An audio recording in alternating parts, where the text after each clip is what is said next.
ছড়ালেও medical রিপোর্টে মেলেনি ধর্ষণের কোনো আলামত। 10টি সূচকের সবকটির রেজাল্ট এসেছে নরমাল। এদিকে মঙ্গলবার রাত থেকে সড়ক অবরোধ স্থগিত করায় স্বাভাবিক হতে শুরু করেছে জীবনযাত্রা। সড়কে চলছে দূরপাল্লা অভ্যন্তরীণ যানবাহন। খাগড়াছড়ির প্রতিনিধি HM প্রফুল্ল তথ্য ও টিটু দেবনাথের ছবিতে ডেস্ক রিপোর্ট।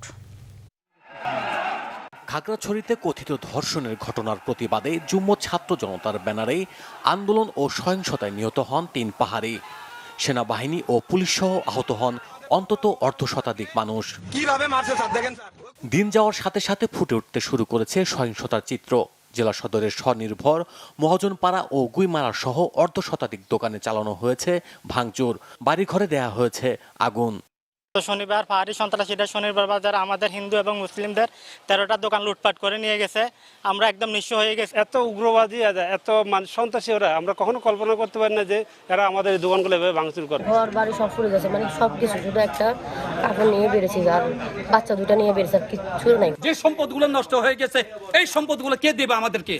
এদিকে ধর্ষণের ঘটনায় গঠিত মেডিকেল বোর্ডের স্বাক্ষরিত মেডিকেল রিপোর্ট বাংলা ভিশনের হাতে এসেছে, যেখানে দেখা যায় ধর্ষণের 10টি সূচকের সবকটি নরমাল। তবে এ বিষয়ে ক্যামেরার সামনে কথা বলতে রাজি হননি সিভিল সার্জন ডাক্তার মোহাম্মদ সাবের।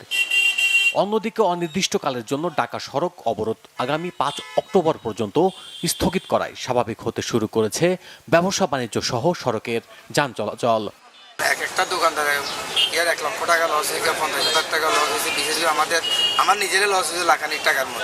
খুব ভালো লাগতেছে হরতাল ছাড়ার জন্য। মহালছড়ি থেকে খাগড়াছড়িতে আসছি, খাগড়াছড়ি থেকে দিঘিনালা যাব।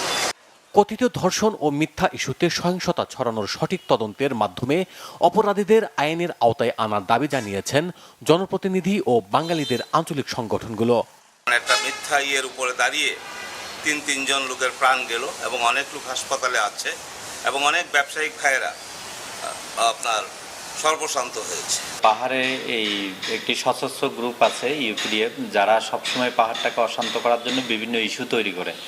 এদিকে গুইমারায় সহিংসতায় জেলা প্রশাসনের গঠিত তদন্ত কমিটিকে প্রত্যাখ্যান করেছে ইউপিডিএফ প্রসিত গ্রুপ। তবে প্রশাসন জানিয়েছে পাহাড়ি ও বাঙালিদের মধ্যে বিশ্বাস ও আস্থা ফিরিয়ে আনতে সুরক্ষা কমিটি গঠন করা হয়েছে।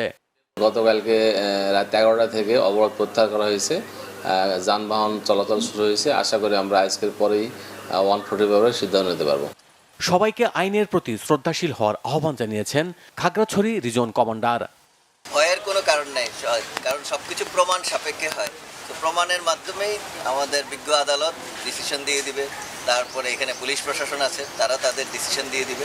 তো এটা নিয়ে হওয়ার কিছু নেই, চিন্তা করার কিছু নেই। আমরা আইনের প্রতি শ্রদ্ধাশীল হতে হবে। পাহাড়ের সাম্প্রদায়িক সম্প্রীতি অক্ষুণ্ণ রাখতে সশস্ত্র আঞ্চলিক সংগঠনগুলোর বিরুদ্ধে সাঁড়াশি অভিযান ও অবৈধ অস্ত্র উদ্ধারের দাবি জানিয়েছেন স্থানীয়রা। Bangla vision news desk.